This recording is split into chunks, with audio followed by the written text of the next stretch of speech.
Oh, no, actually, don't worry about it this time. It's fine. We can turn it off if we need to, but mostly it's text at the moment. So I haven't printed out, because of technical difficulties, anything, but it's mostly text, very few images.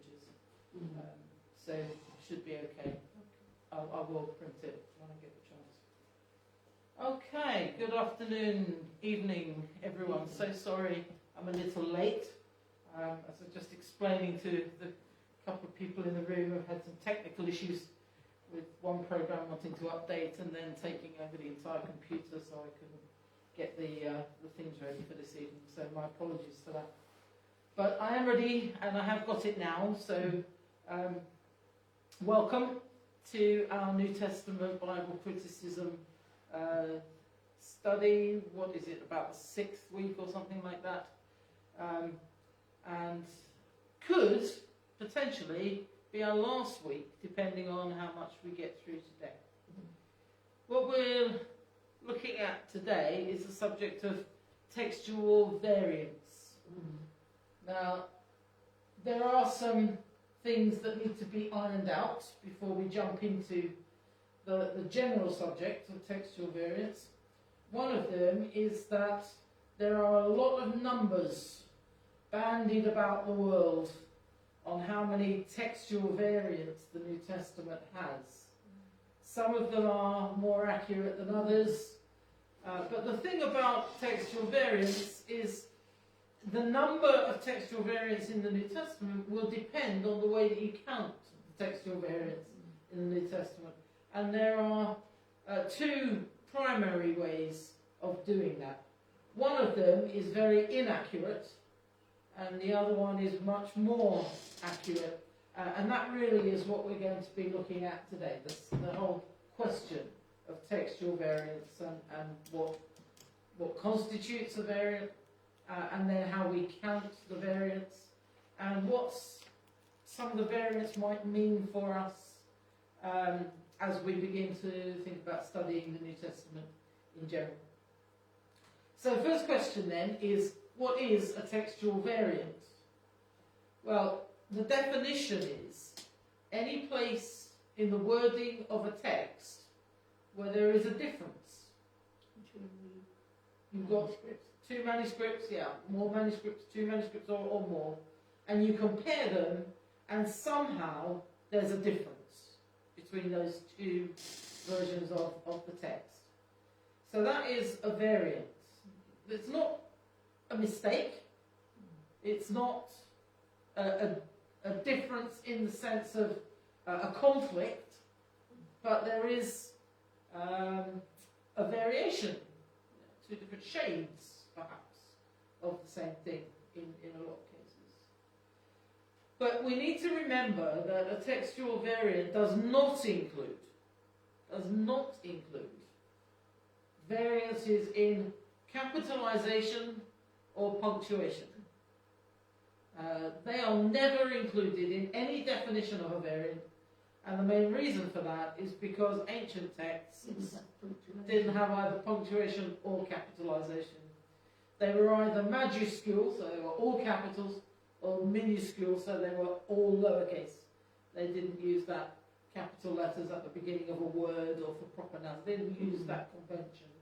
So it is pointless and ridiculous to even think about counting any sort of variances in that department, because there aren't any, because they're uniformly not used. What it does include, what variants do include, are differences in wording. Some may have the blue sky, some may have the bright blue sky. And it's the same thing, only different. Same, only different. Understand that? It alters the meaning. It doesn't change the meaning at all, no. But sometimes you'll find that it's probably, the most likely thing is that it started off as the bright blue sky, and then somewhere down the road some scribe missed the word bright. So it's become blue sky, and then blue sky gets transmitted through other manuscripts. So that's one thing, the wording. The second thing is the word order, and this covers things like Jesus Christ, Christ Jesus. Which way round was it intended to be? Same thing, same person, same Lord, but described differently. Now, in that particular one, Jesus Christ, Christ Jesus, very rarely makes any difference. But there may be some others where it does make a difference. So we look at word order as a variant. And the other one is spelling. Now, we've got to exercise a bit of caution here, because we know that there was no standardized spelling in any text at this time. There were no dictionaries, there was no Google, you couldn't go and look up the correct spelling of a particular word.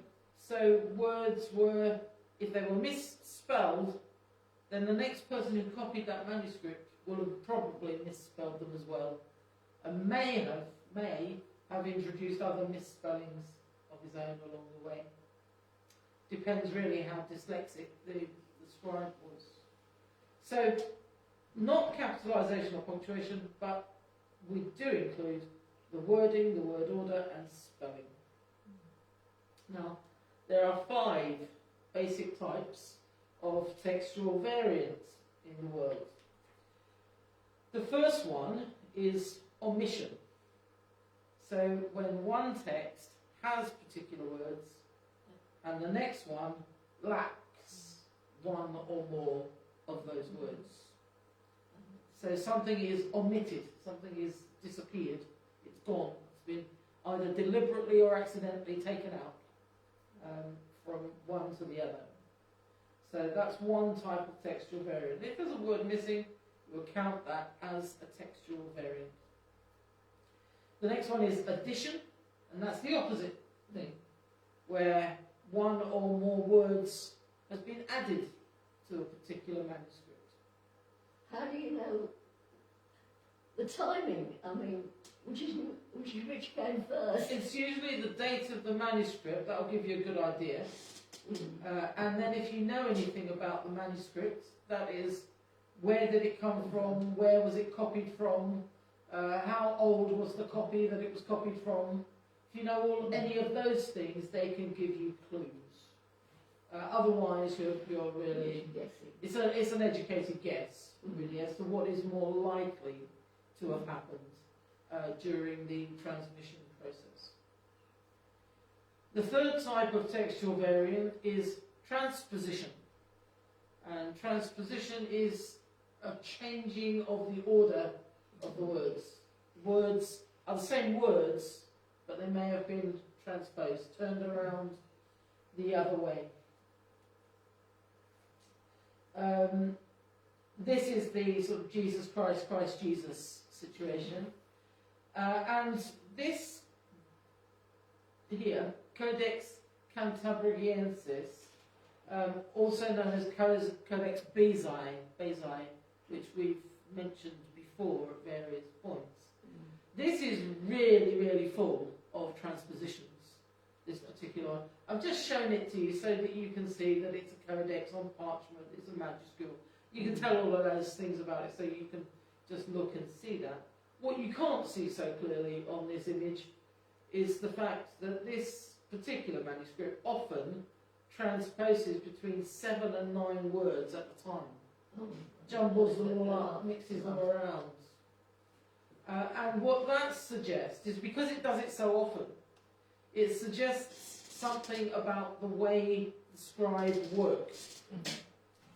So instead of a particular scribe copying one word at a time, or one letter at a time, or one short phrase, like 2 or 3 words at a time, this scribe was probably one of those who read a line or two and then wrote a line or two, and then read another line or two and then wrote another line or two. And in that process of trying to memorize a couple of lines, a whole section, a whole chunk of the text, he's got things a bit mixed up in his head, and when he's written them down again, they've come out in the wrong order. and Codex Bezae or Codex Cantabriensis, that does this a lot, very, very frequently. This codex is a 5th century codex, though, and because it is relatively early, it still has other things about it that are useful and helpful. But certainly, if you're looking at trying to get back to the original word order, this is not going to help, because this is the one that is different from a lot of others. So you wouldn't use this codex for working out the original wording of text. You might use it for other things, but not for that, because it's famously unreliable in that sense. It is a diglot manuscript, Greek, Latin. So you've got Greek on the left, Latin on the right. It contains most of the 4 Gospels plus Acts, and a fragment, a piece of 3rd John. So it's a bit unpredictable in a lot of ways. Firstly, the word order, but also in its content.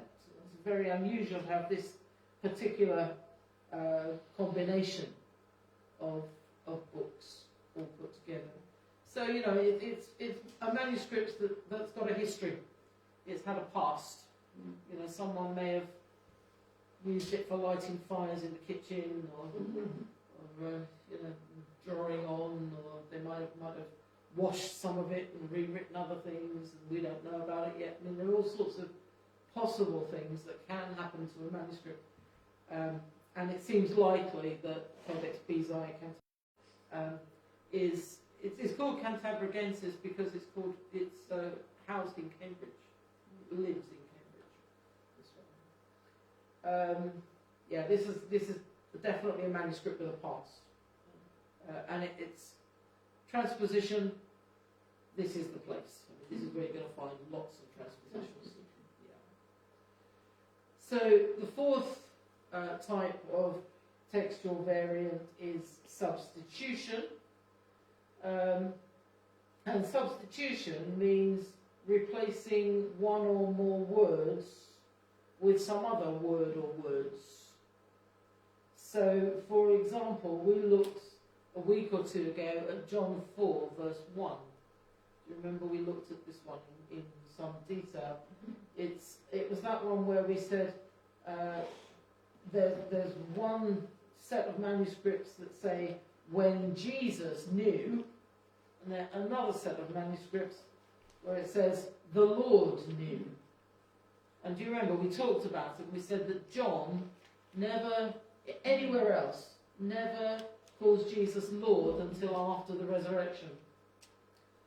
And so we decided that the most likely thing was when Jesus knew. That's the most likely version of the original. But certainly that word Lord and that word Jesus have been treated as substitutes for one another. Depending on which manuscript or manuscripts you look at, you'll have one or the other of those listed in it.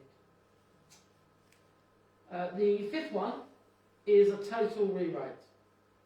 And that is to say that one manuscript is completely different from another or from others. And this would be, for example, that the one that we looked at where that whole passage was added in. Do you remember that one? Yeah. The mark and ending. No, not the mark and ending, the other one. Just trying to remember, what did we call it? It was the Phreologion. The Phreologion. Yes. The Phreologion is in it's in the Freer collection, in one of the manuscripts of the Freer collection. It's now in Washington, which is why it's called Washingtoniensis. It's the one that had the 7th century book cover, but inside it was a 4th century manuscript. And that one has a whole, I don't know, it looks like about 3-4 verses, a whole passage set into it. Yeah, just after Mark 16 verse 14. It won't be in your Bible at all. It won't be in any of the Bibles we've got. You might have it lurking, but I doubt it even then. Which one is it? Mark 16:14. It's probably got a note in there that says the Phriologion appears here, but the Phriologion is so idiosyncratic. It only appears once in any manuscript. It's not anywhere else. It's not referred to in the patristics. It's not anywhere other than in that one manuscript, the Codex Washingtoniensis. Mark 16 and It comes after verse 14. It doesn't have verse numbers, you see, so there is more than there is 20 verses. after verse 14. Yeah. What does it say? Go to verse 14, read verse 14, and then tell me what comes next, and I'll tell you what it's Then about. he appeared to the 11 themselves while they were eating, and he rebuked them to their unbelief and hardness of heart, because they did not believe those who had seen him resurrected. Okay. And And then it should say, if you're going with the Phriologion, and they excuse themselves, saying, this age of lawlessness, and that's not there, is it? Because that whole Phriologion passage is only in one manuscript. And because it's only in one, it's not part of the accepted text. And if it's not part of the accepted text, it doesn't have verse numbers in it. So I'm just saying, it's maybe 3 or 4 or 5 verses based on the length of it. I'm just looking at it and saying, is that long? 3, 4, 5 verses maybe. But you won't find them in any translated version of any of your Bibles. Because it only appears in one manuscript, so there's no authority to the Phriologion. So it's not regarded as being an authentic part of the scriptures. But it does appear there. And that would constitute a total rewrite. It's one manuscript being completely different from all the others. So these are the types of textual variant. And you've got omissions, things missing, additions, things added, transpositions, things changed around, moved around, substitutions, things exchanged, one exchanged for the other one, or total rewrite, completely different from anything else. So that's the 5 types of textual variants. Now, to come to the subject of how many textual variants. Oh, by the way, that whole Codex Bezae that we just looked at, that also does a lot of rewriting. Yeah, so it doesn't only do a lot of transpositions; it also does a lot of rewriting. Makes it a very bizarre, very strange kind of a manuscript. Really bizarre. So, where is the manuscript? Bezae, it's in Cambridge. Yeah. Yeah, it's held in Cambridge. How many variants do we have among the New Testament manuscripts? Well, that depends on how you count it. Now, in 1965, there was a book, and I believe it was Bruce Metzger, who you've heard of. You know Bruce Metzger, very well-known New Testament scholar, I believe. And he suggested a system for calculating the number of textual variants. He put it into his book, the New Testament theology book, and published this book. And the number that he put in there has been quoted all over the place as the number of textual variants for the last 55 or so years. It wasn't, unfortunately, a good system. And unfortunately, that's the one that popular culture has latched onto, and that's the one that large parts of the church have also latched onto. But it's not an accurate one. Now, what that person did was he said, when you have a number of manuscripts on this side that differ from a selection of manuscripts on this side, so you could have 30 of them, or 300 of them, or 3,000 of them on each side. Doesn't matter. When you have some that do it this way, and some that do it this way, then you count each manuscript as a variant. Now, this is very unorthodox. This is a very strange way of doing things. Because what you're saying is that because a variant is copied, it becomes another variant. Now, if a mistake or a change or a transposition or an omission or an addition, if something like that is copied from this manuscript to that manuscript, is that two mistakes or is that one mistake? That's the question. But in this definition, you count each manuscript, and then you go on to the next variant, and you count each manuscript, and you go on to the next variant, and so on and so on and so on, like that. But it's not really the best way of counting counting variants. It's an incorrect system of counting variants, and it has sadly permeated popular culture and, as I said, some parts of the church since the mid-1960s.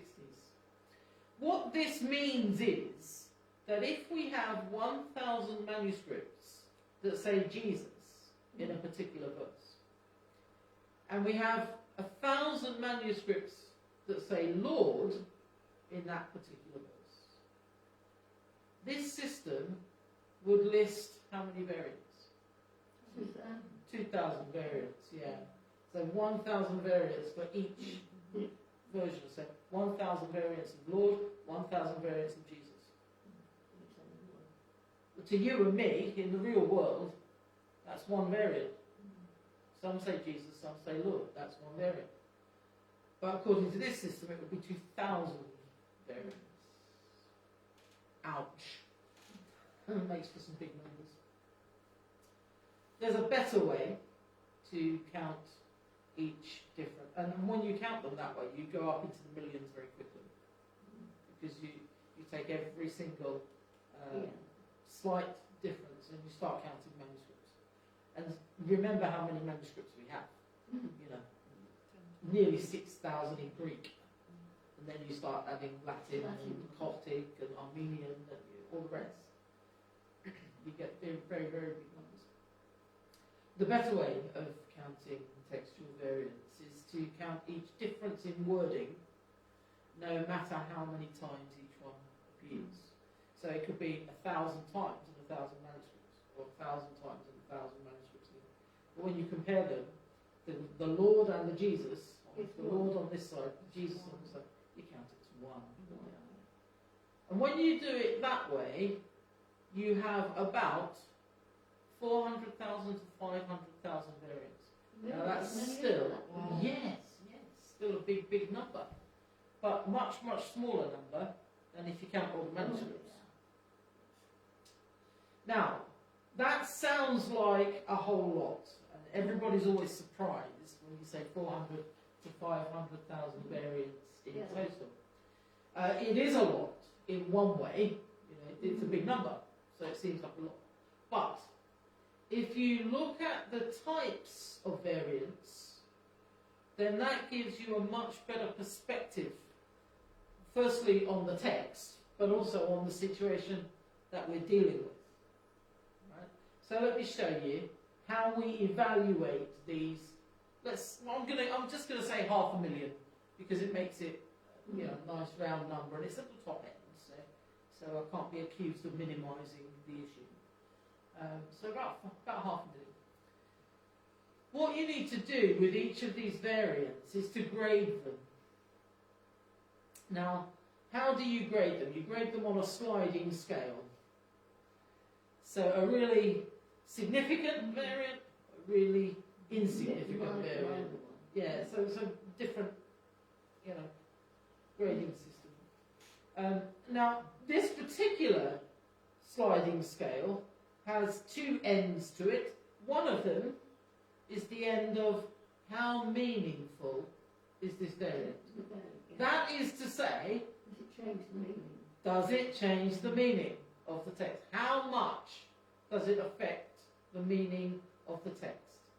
If it's, Jesus died on a cross in one manuscript, and on the other manuscript, Jesus never died at all, that's a massive difference in meaning. Massive.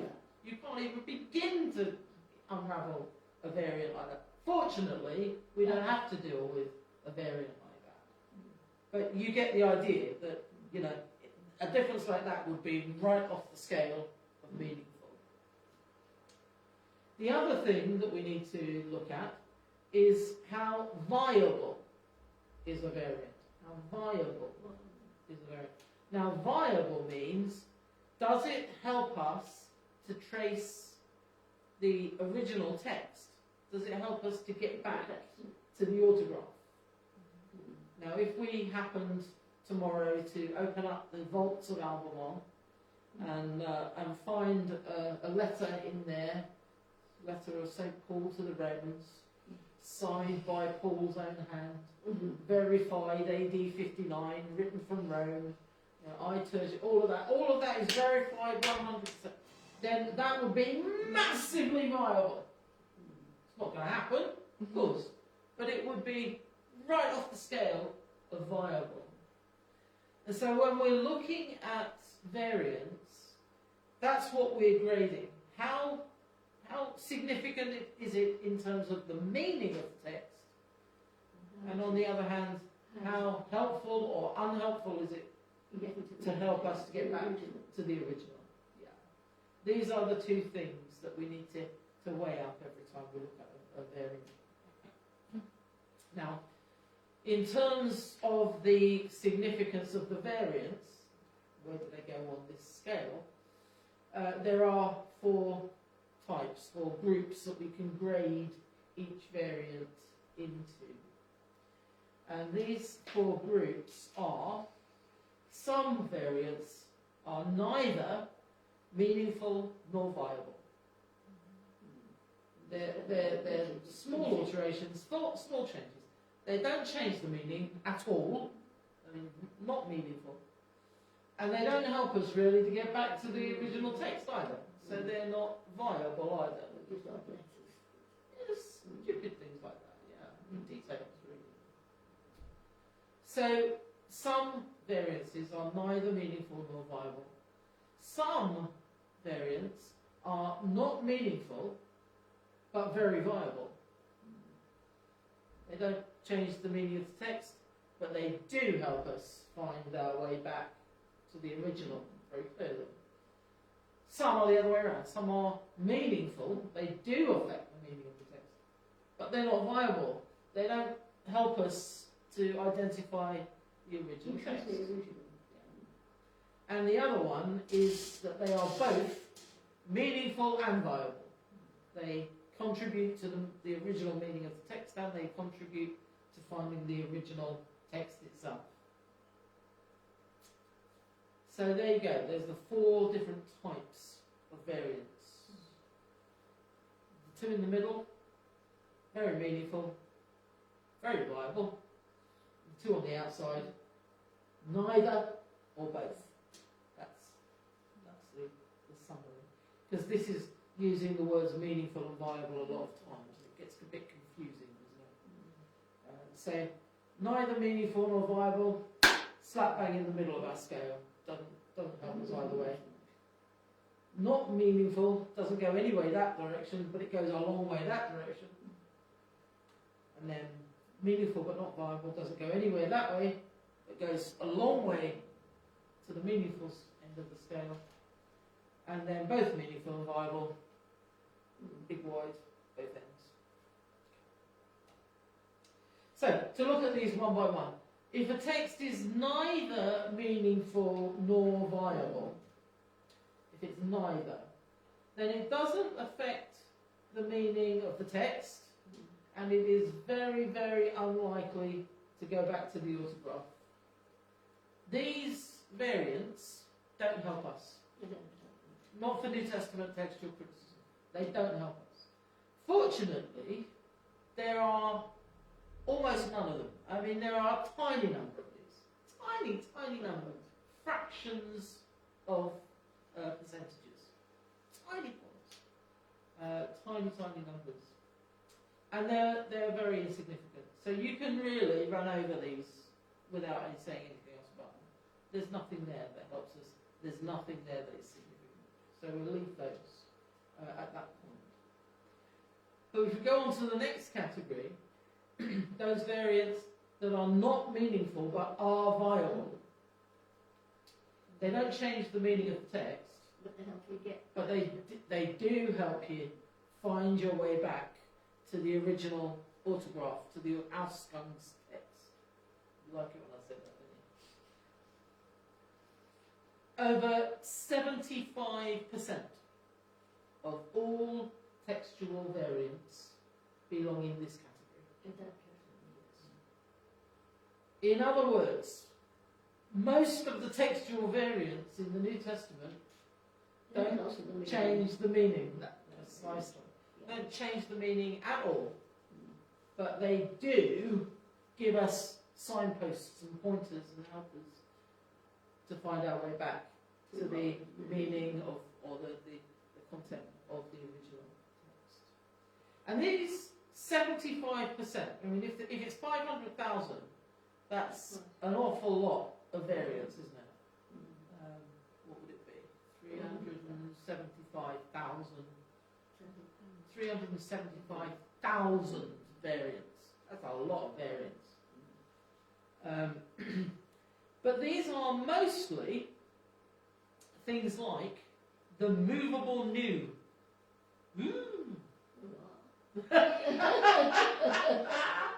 Yeah, you might well pull that face, G. The movable new, N-U. New, it's a Greek letter. New, yeah. New. New.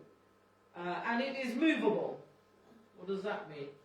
Well, it means sometimes in Greek they put it in, sometimes in Greek they don't put it in. The closest equivalent in English is a noun that begins with a vowel versus a noun that doesn't begin with a vowel. So, an apple. A apple. The N that is there to make the sound flow isn't actually a necessary thing. If I said to you, can I have an apple? You would understand exactly what I mean. It wouldn't sound right. It wouldn't sound right, no. And if you're writing it down or speaking it, it wouldn't sound or wouldn't be grammatically accurate, because that's one of our grammatical rules, isn't it? If you're saying a plum, you wouldn't say an plum. You would say a plum, an apple, an orange, so on. But if I asked you for an apple, you wouldn't say, I don't understand. You know what I'm asking for. Yeah? And that's the nearest thing that we have in English to the Greek movable new. So most, 75%, 3/4, of those 500,000 variants that we're dealing with, most of them involve the movable new. Yeah. It's insignificant, really, isn't it? It helps us to get back to the original manuscript, because the later you get, the more likely you are to have the new. Yeah, because people, when they write things quickly, and you think about Paul's letters, he dictated most of them. Someone wrote them down. So it's very easy to get confused and miss a movable new. And if the word coming after that previous word that could or couldn't have a movable new on it, if that word is a word that could start with a new or could start without a new, then does the new go with the previous word or the next word? Is that debate? But as time went on and scribes kept on copying, they asked themselves that question, and in a lot of cases they've made the correction. They've added the movable new. Yeah. So it makes a variant, because the early manuscript might not have it and the later manuscript might have it. So it makes a variant. One of our 500,000 variants. So it has a variant. But is it a significant variant? Is it a meaningful variant? No, not at all. But it might just help us trace the progression of the text through back further and further in time. So yeah, not meaningful, but definitely viable. Yeah, movable new is the best example. A apple and apple. What about the next category, the third category? These are ones that are meaningful, but they're not viable. They do potentially have some connection to the meaning, yeah, some influence on the meaning of a particular text. Most of the variants that textual critics grapple with come in this category. Most of them. So they make up most of the 25% of the rest of the variants. 75% we've already dealt with. Roughly 25% come in this category here. Yeah, they have some influence in terms of the meaning. They do change the meaning of the text, but they don't really help us get back to the original, because the variants are rarely original themselves. They usually crept in over time. An example of this is in 1 Thessalonians 2, verse 7. Let's go and have a look at that. 1 Thessalonians 2, verse 7. I have to say, this one borders on being neither meaningful nor variable, nor viable, to be honest with you, but it does have an impact on the meaning, depending on which manuscript you read it in. So, 1 Thessalonians chapter 2, verse 7.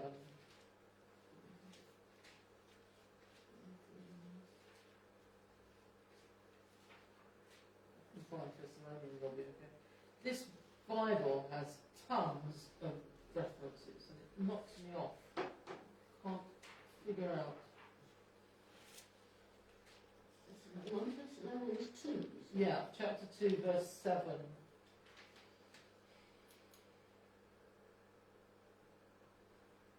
Verse 7. But we were gentle among you, just as a nursing mother cherishes her own children. Okay? We were gentle among you, according to mine, just as a nursing mother cherishes her children. Now, Isabella, you've got the Net Bible there. Yep.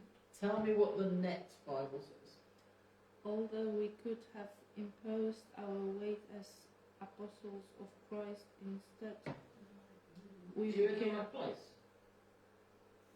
We were like young children. 1 Thessalonians 2nd chapter. Yeah.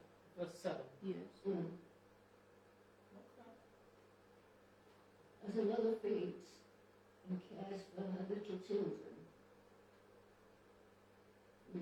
Then it goes into verse 8, then we care for you. What comes before as a nursing mother?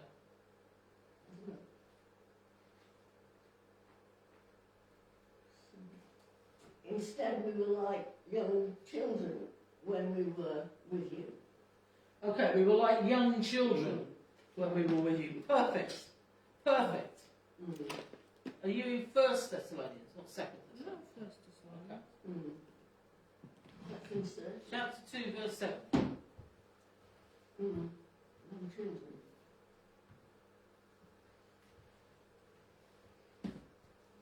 Okay, so it's got the...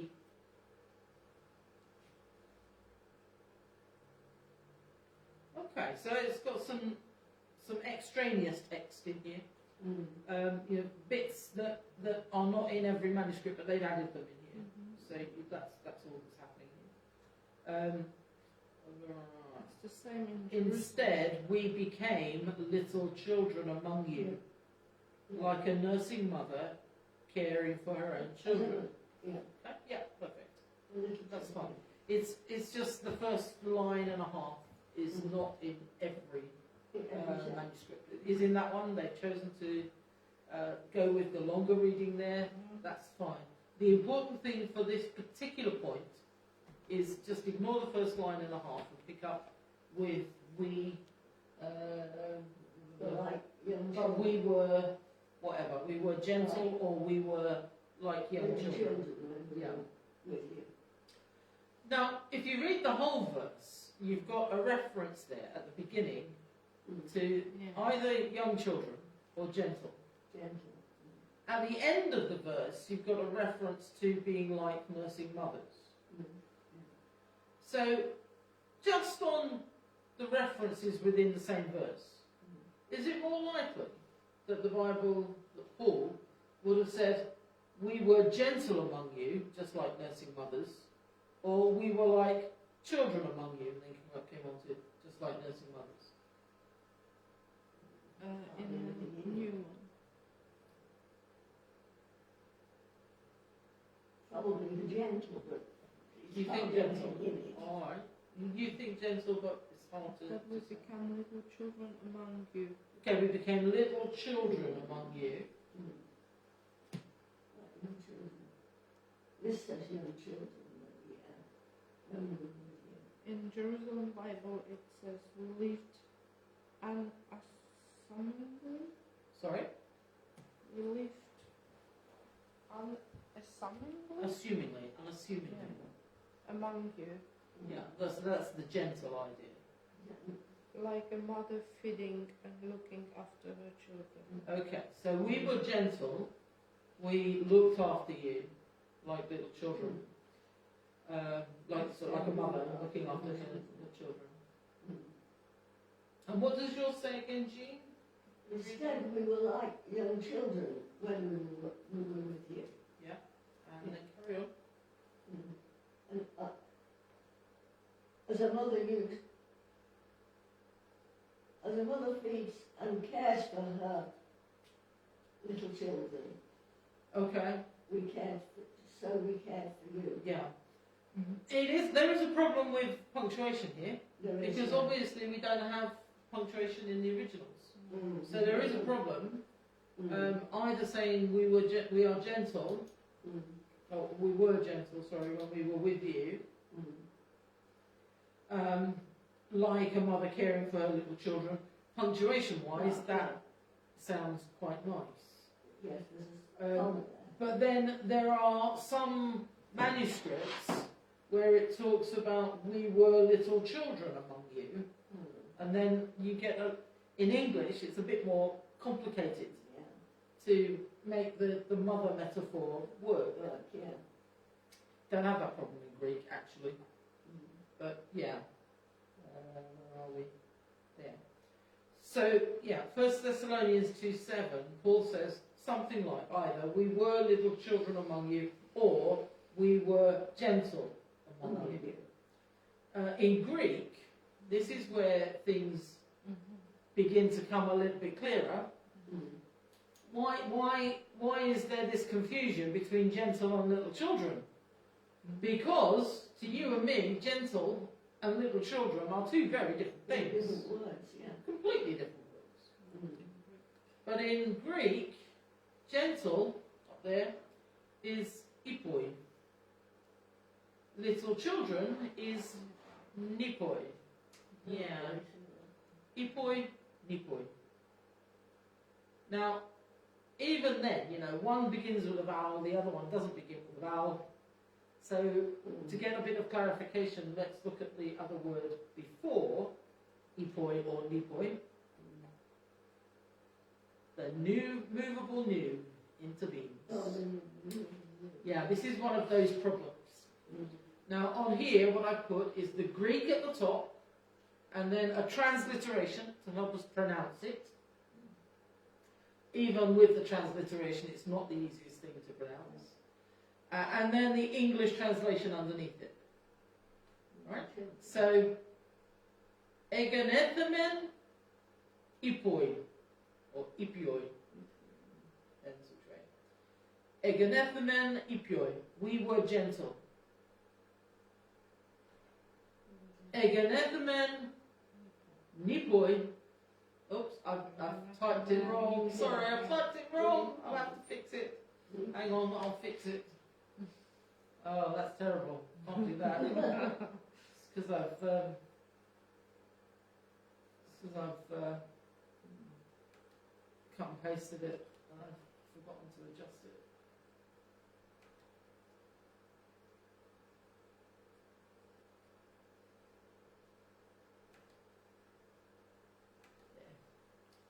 That's what it should say. Egenethemen ipioi, egenetheme nipioi. Because in Greek, those two words are put together. There's no gap in between the words. So, no, never is in Greek. So does that new belong to the end of we were, or does it belong to the beginning of ipioi? Which was the division between the two words? Well, we don't have a fixed answer because some read it in one way, some read it in another way. And that's perfectly understandable because every single letter in both of those phrases is exactly the same. The only difference is where you put the gap between the words. Actually, because you have the mother situation, in spite of the difficult punctuation and grammar in English, you shouldn't change the word in order to accommodate English grammar. So you should go with what seems more natural in the Greek. And what's more natural in the Greek is children, mother. Should probably be children. And that's why this is so meaningful. Is not meaningful, but very viable. Yeah, because it helps us. Doesn't change the meaning. Being gentle, being children, both are non-threatening. You know that makes sense. It could be either in terms of the meaning, and it would still work either way. And we know it still works either way because some of our new English Bibles and translations have one, and some have the other. I mean, in the 4 Bibles we've got in this room, we have both of these versions. Some of us have gentle, some of us have little children. And that's only a few Bibles. So it's not meaningful in that sense. It doesn't change the meaning of the text. It means we came with a light touch and we nurtured you. And whether it's gentle or little children, it's fine. It's fine either way. But it does help us move back in time. It's more viable because we can compare this to a lot of Paul's other writings. And also compare it to the fact that the early manuscripts tended not to use the movable new as much as the later ones did. So the most likely thing, actually, is children. Most likely is children. Yeah. Even though the grammar is a little bit difficult. Now, there is one manuscript,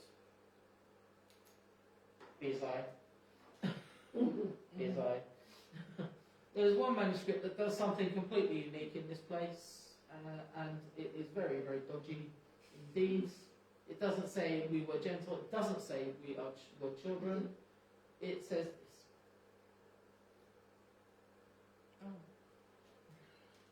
egonethamen nipioi. Hippoi. Hippoi, not nipoi. So instead of having the sort of V-shaped new, it's got the N-shaped H sound in Greek. And if you take nipoi and add an H to the beginning, get rid of the N, you get hippoi. Horses, yeah, hippo. Hippo, yeah, horses. It's meaningful, but clearly not viable. We were horses when we came to you. What? What? There are numerous non-meaningful examples, but if you count them on the old system, each one of those manuscripts will be counted as a separate variation, a separate variant. When in fact, this is one variant. This whole question. Is it children? Is it horses? Is it gentle? That's one variant. That's one point of comparison in the New Testament. And I think we can easily dismiss hippoi. Because we've got our horses is stupid. The last category is the category of variants that are both meaningful and viable. Now, if we had a lot of these, it would clear up a lot of arguments, but we don't have a lot of these. It might actually cause more arguments, but it should clear up a lot of arguments, because the meaning of the text would have a lot of different lights shed upon it, potentially. But the important thing is that it would take us way back early in the text. Oh, hang on a second, before I go on to this, and just pause, go back one. This hippoi thing, this is a later variant, and it was probably caused by someone who didn't know their Greek and wasn't familiar with the Greek lettering. Because they will have heard nipoi, and they will have written, and instead of writing something that looks like a V, which is the new, they've written something that looks like an N, because they heard nipoi. So this is a later person removed from Greek. Yeah, terrible. Which is actually E. Yes. Well, it's E in a word. It's H at the beginning of a word. Different pronunciation. Okay, so both meaningful and viable. Less than 1% of the variants that we have are both meaningful and viable.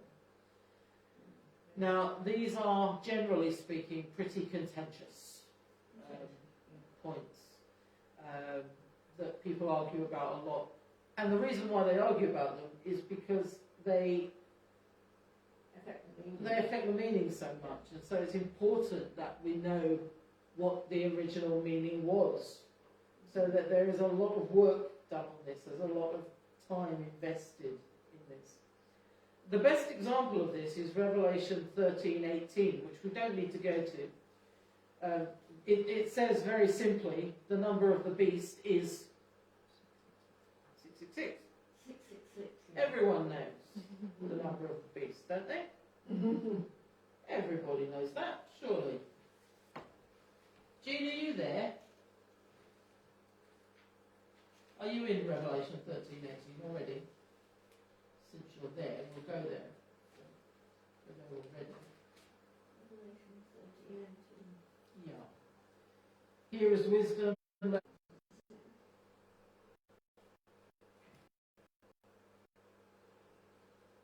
It's just the last little phrase of that verse. This problem requires wisdom.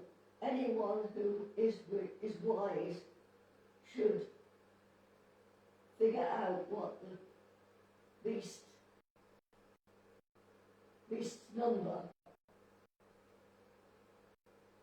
means. It is the number of a man And that number is 666. 666. Is that going there, Chloe? This calls for wisdom. Let the one who has insight calculate the beast's number, for it is man's number, and this number is 666. 666. We have universal agreement in our Bibles. So why am I saying that this is a variant if all of the Bibles agree? By the way, I've also got the New International here and I checked it and that also says the same. It's the same. Yeah, it does. Because the original manuscript is most likely to, they go back to the original law. Well, that's what is in their thought process. The problem comes when you start to find manuscripts that say something different. Let me see. There is a manuscript called Codex C. Codex C. We've encountered this one before. You might remember this, Isabel. This is Codex Ephraemi Rescriptus, and it is a palimpsest. Now, palimpsest, I don't know if you remember this, Jean. Palimpsest is a parchment book or manuscript, codex or manuscript, that has been written with one text and then later erased, either washed or scraped or both, and then written on top of that newly prepared surface is a new text. And this particular one used to contain Pauline letters, but it was washed and scraped, and it was overwritten with the, 38 sermons by St. Ephraim of Alexandria, I believe. But this is important because it is a very early codex of Revelation. It's 5th century at the latest. So it could be quite a lot earlier, but definitely no later than the 5th century. That's the 400s AD. And importantly, Ephraemi Rescriptus is not only, generally speaking, an important manuscript, but it's one of the earliest ones that we have of Revelation in particular, the book of Revelation. So it is given quite a lot of significance, quite a lot of weight, quite a lot of credence. People believe it. They give it a lot of, they say it's a very significant manuscript. Now, Ephraemi Rescriptus clearly says in Revelation 13:18, the number of the beast is 616 instead of 666. Most people say that 616 is not the number of the beast, it is the neighbour of the beast, because he lives just a few doors down. That's a joke. That's a joke, Jean.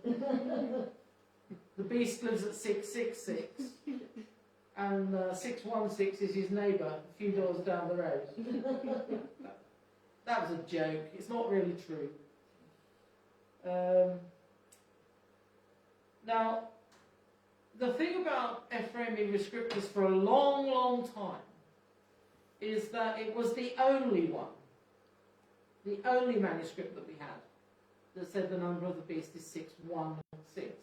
Most of the manuscripts that we had said the number of the beast is 666. Until a 2nd century manuscript was discovered. Yeah. And this manuscript was a manuscript not of the Bible, but of the writings of Irenaeus, one of the church fathers. Now, he was writing in the 2nd century, so within 100 years or less of the original being created by John on Patmos. That's early. That's early. Very early.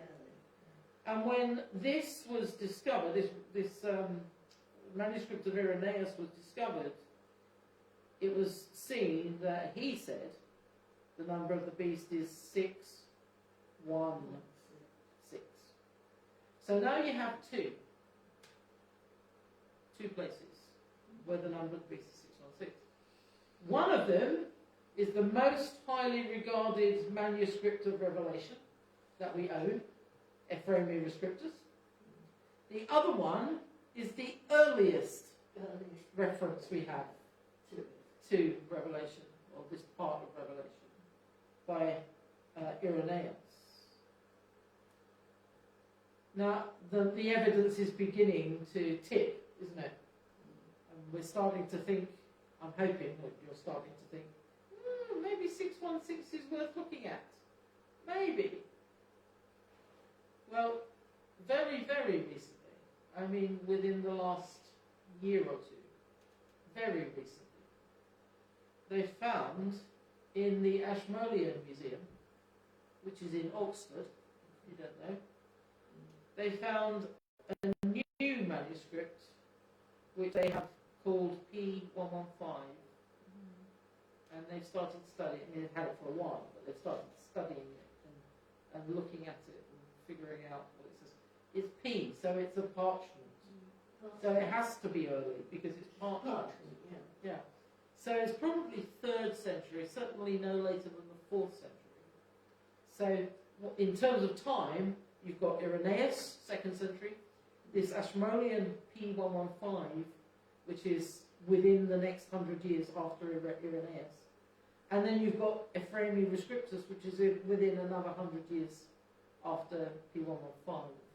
So sort of 100-year intervals.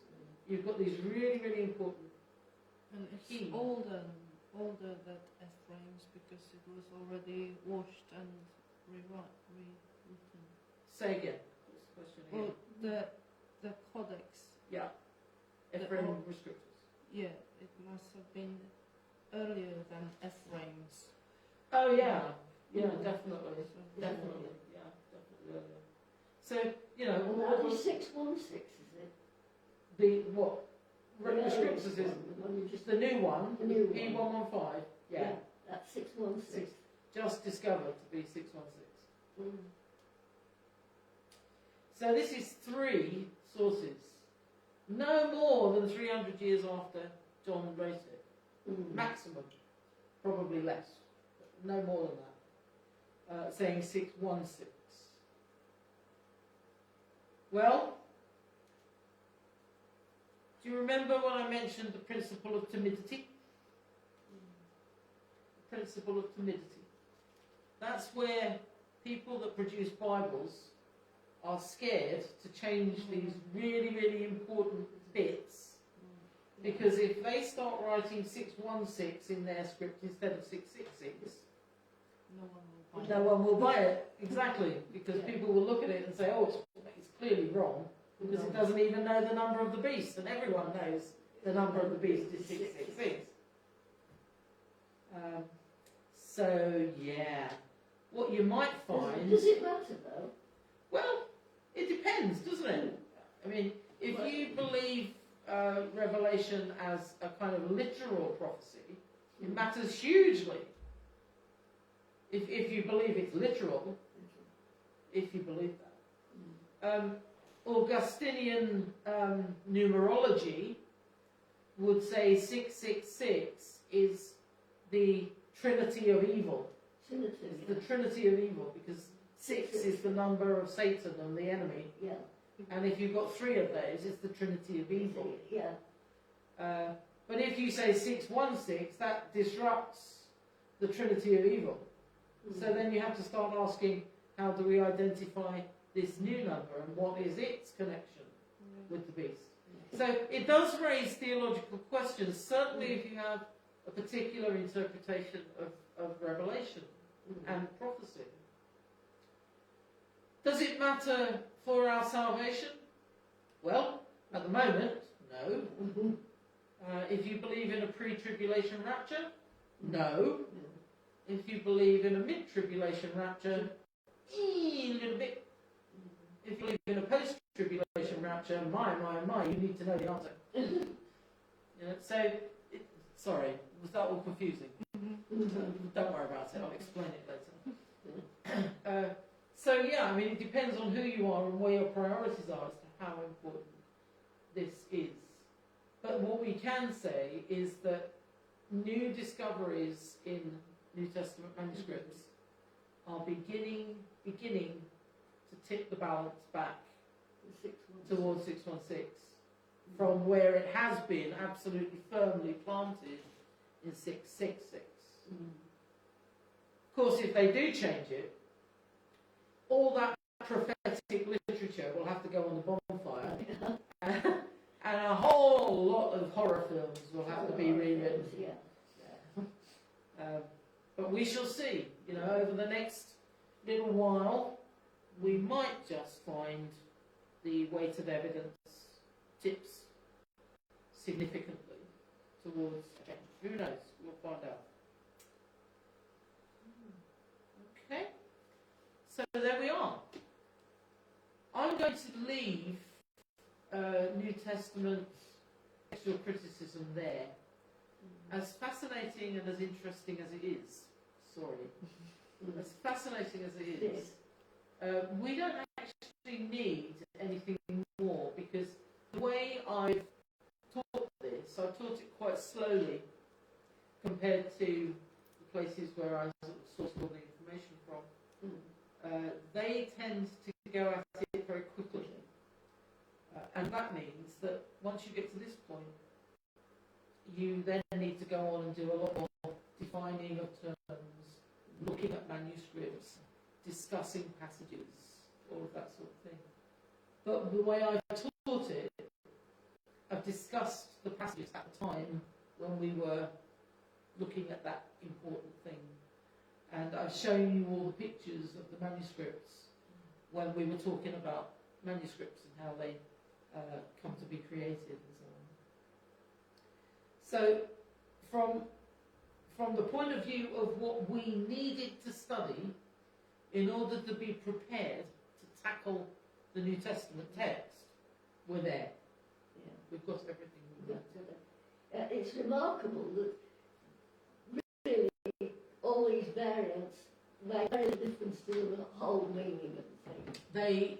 They do not alter any of the key doctrines of the church. Not one. Not one. There are a few people in you know, in the up in the mountains in Tennessee and places. The people that they call them the snake handling churches. You know, they pick up snakes because they say Mark 16 says that if you believe, if you have faith, then you will be able to drink a deadly poison and it won't hurt you, and you'll be able to pick up serpents. That's the Mark and Ending. That's the one that's the only one really that makes a big difference. Well, it doesn't. There's nothing even in the Mark and Ending. If you took it out, you wouldn't actually lose anything. Because everything in there has been mentioned in other places. Sort of, yes. Yeah. I mean, there is the question of whether it should be there or not. Yeah. That would make a difference. But, I mean, it's essentially Road to Emmaus, appearances of Jesus, the Great Commission. The Commission is in there, yes. Yeah. So fundamentally, The other places. so you don't really, and even repent and be baptized, you know, that's and wonders and miracles and so on, all in Acts. You know, silver and gold have I none. You know, so that's parallel. I mean, I think it's just the doctrine that recklessly says, let's pick up snakes. Yeah. That's come from the Mark and Ending, and if you took that out, you wouldn't be able to say that as a doctrine anymore. The speaking in tongues is covered in Acts and Corinthians. there's really nothing, I don't think, that is unique to the mark and ending that would make a massive difference If it wasn't there. if it wasn't there. No. I mean, I happen to believe that it should be there, Yeah. but even if it wasn't, I don't see it as a It's devastating it's the topic only loss. passage that is that significant, really. Yeah. And none of the others have. Well, Mm. unless you think about John and the woman taken in adultery. Oh, yeah. Yeah, that's kind of significant. Mm. But again, it's a passage that is in other places in most of the important manuscripts. Not always in that place. In That's the right. end of John 7 and the beginning of John 8. It's not always there. But it is always present. It does sometimes appear in Luke, sometimes appears in Matthew. Rather, in a particular manuscript, it's taken out from John and put into Luke, or things like that. There's a couple where it's on a separate page after the book of John. Oh, really? So you've got Matthew, Mark, Luke, John, the story of the woman taken in adultery on a separate page, and then Acts, Romans, Corinthians. Really? Yes. But those are very late manuscripts, Very late. and they are marked. They're ones that are marked for lectionary use. So what it's basically saying is we're taking this story out so that we can use it at particular dates and times as part of lectionary readings. They're manuscripts that were made for monastic life, rather than manuscripts that were made for students of New Testament textual criticism.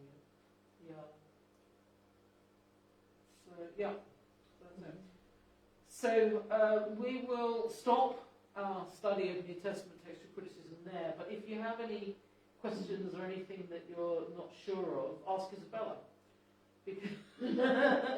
Because she has studied the whole course, and she has the Bible that has grown out of New Testament textual criticism. It's the NET Bible, N-E-T, the New English Translation. Net. Yeah, it'll be no good for Eugene because the writing is tiny. Tiny, yeah. And it has about 4 inches of Bible text, and the rest of the whole page is about textual notes. Textual notes, yeah. So, it's not one for you. You'd never see it, I'm afraid. But if anyone is particularly interested in pursuing further studies on New Testament textual criticism, I highly recommend that you go to the website of the Centre for New Testament Studies. The Centre for New Testament Manuscript Studies. CTNMS.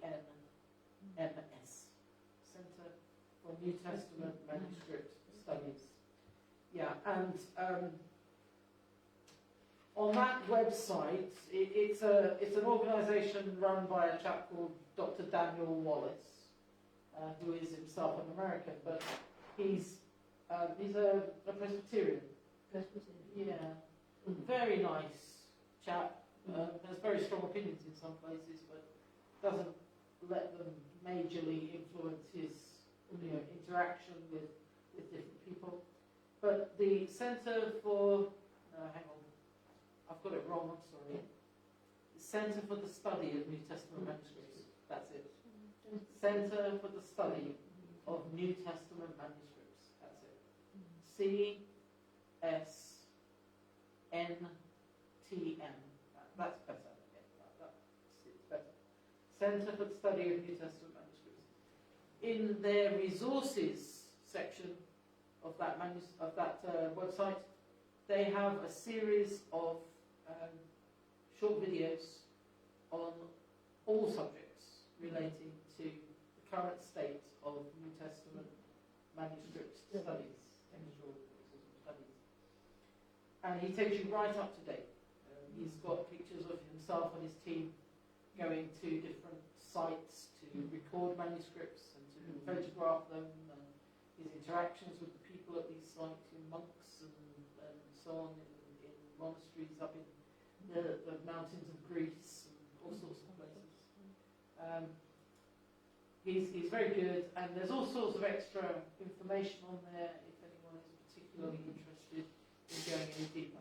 Have you seen the latest version of the Bible Society's magazine? Because that it centres itself on what is the Bible, Okay. and it's got a whole section on this. Okay. Well, there we are. So I hope everybody heard that. It's the latest edition of the Bible Society's magazine. Magazine, yeah.